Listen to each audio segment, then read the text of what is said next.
Assalamualaikum warahmatullahi wabarakatuh. Nama saya Siti Mulyana dari kelas 12 AKL. Di sini saya akan menjelaskan tentang komponen evaluasi hasil usaha. Evaluasi usaha adalah suatu aktivitas untuk melakukan analisis kinerja suatu usaha bisnis.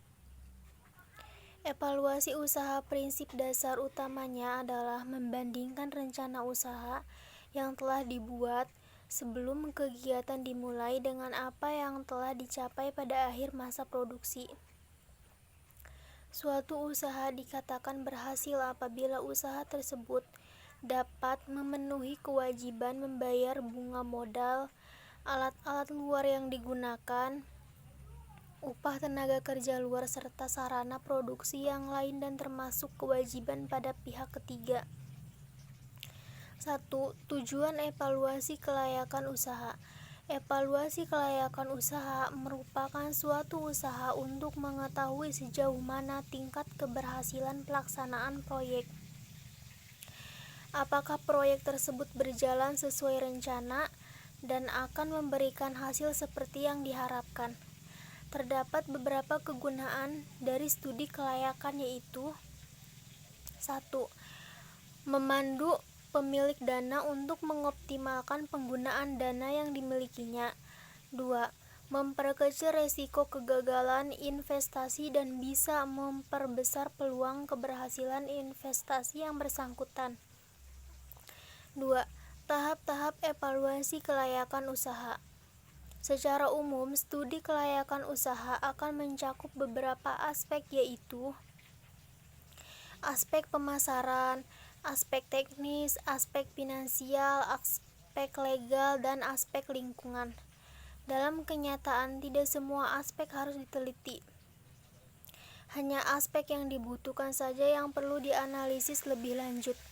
Untuk kasus ini, hanya meneliti aspek pasar, aspek teknis, dan aspek finansial saja. 3. Monitoring dan evaluasi usaha. Hal yang menjadi dasar setiap pelaku usaha untuk maju adalah keyakinan diri bahwa ia mampu untuk maju dan sukses dalam bisnis.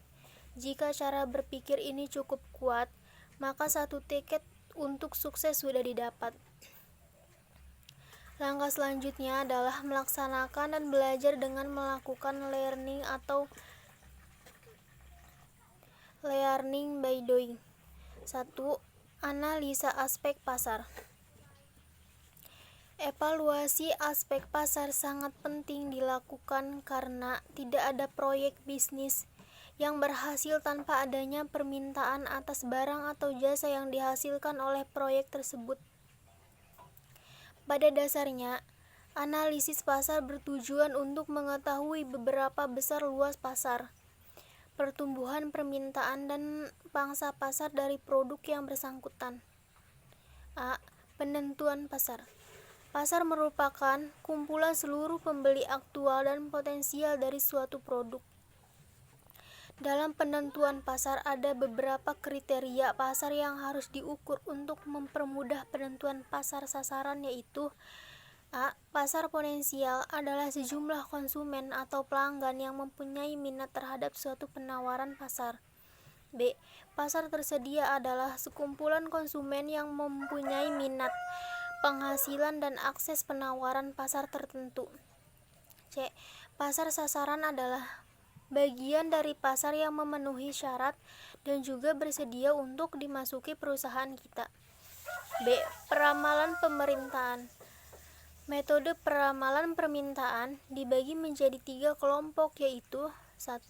Metode kuantitatif.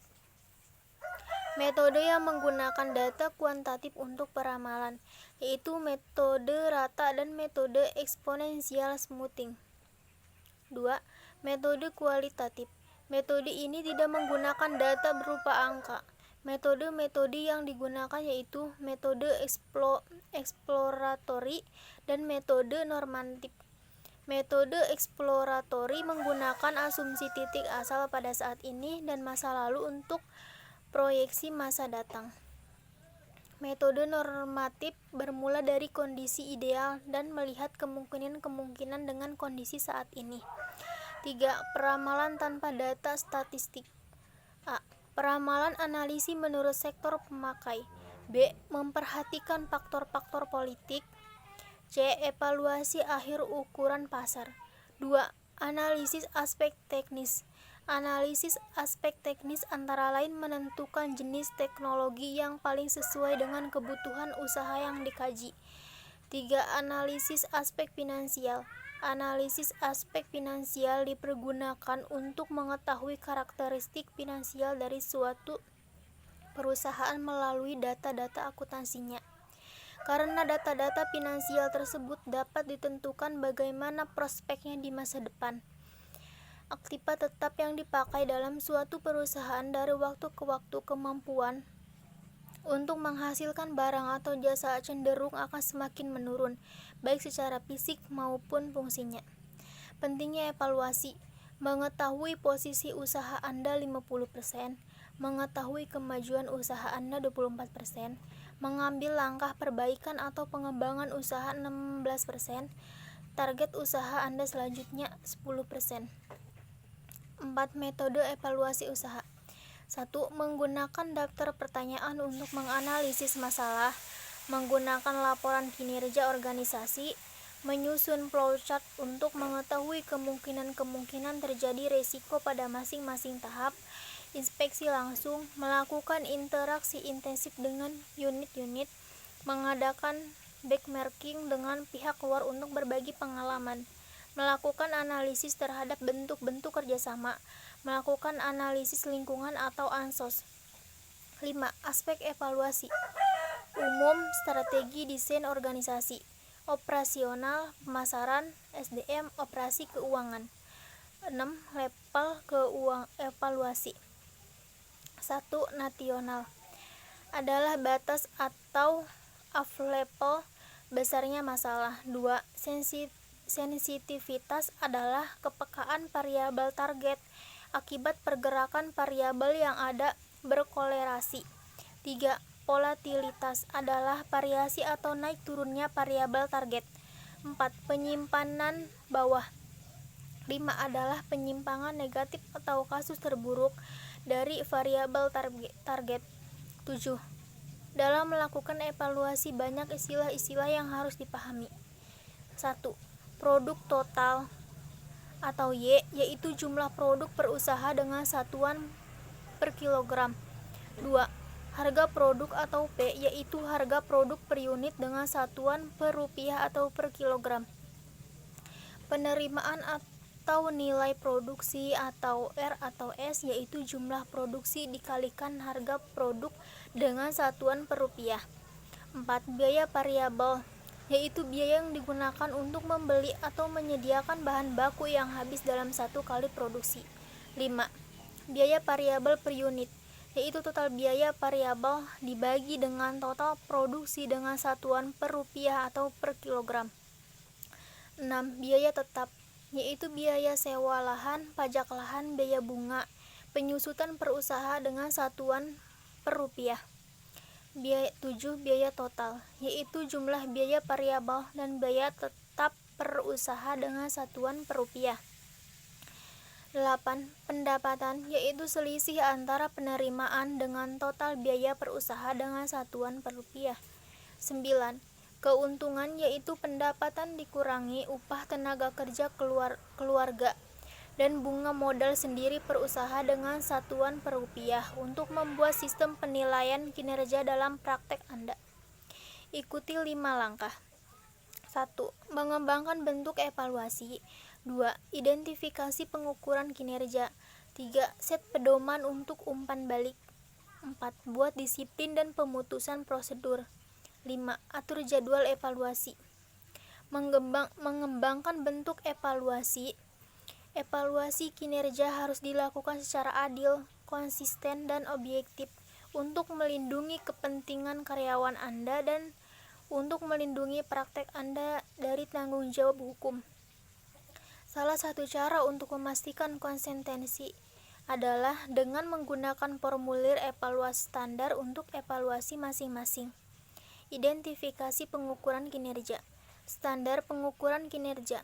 yang memungkinkan Anda untuk mengevaluasi kinerja karyawan secara objektif, dapat mengurangi jumlah waktu dan stres yang terlibat dalam mengisi formulir evaluasi. Set pedoman untuk umpan balik.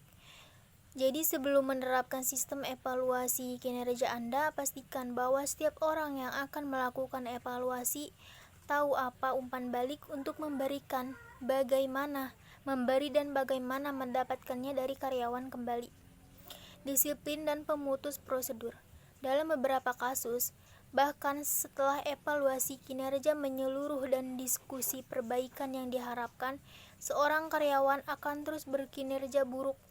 Anda harus siap untuk menangani situasi seperti itu dengan memiliki yang jelas prosedur tertulis disiplin dan pemutusan hubungan di tempat.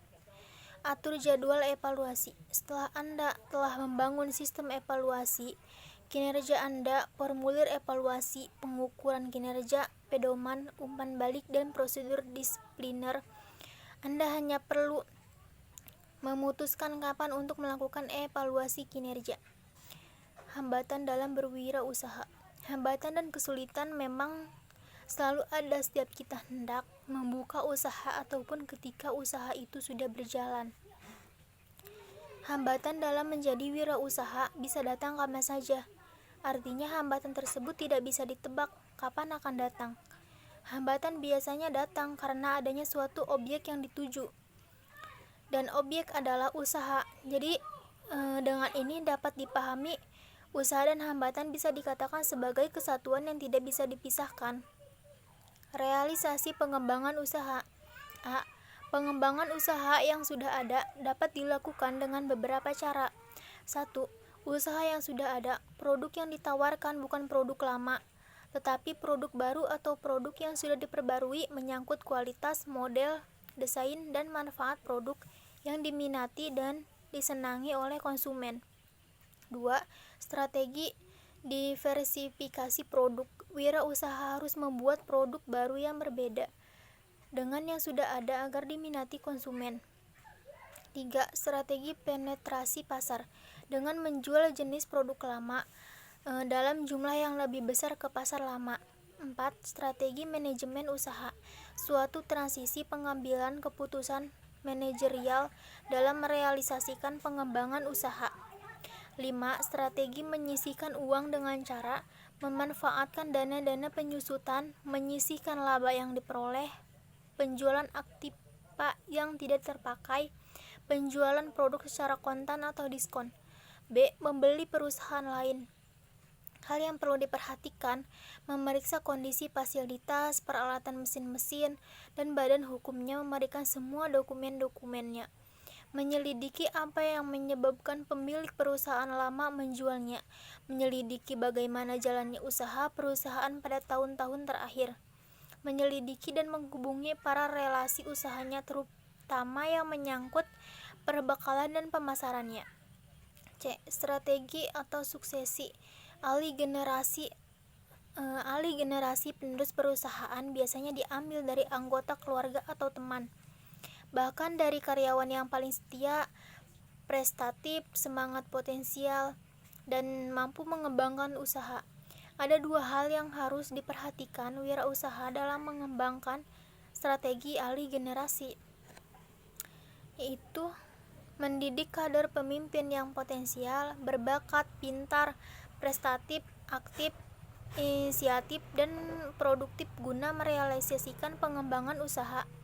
Menyiapkan kader pengganti atau usaha dari perusahaan perseorangan menjadi firma, CP, atau PT. Mungkin itu saja yang dapat saya jelaskan. Wassalamualaikum warahmatullahi wabarakatuh.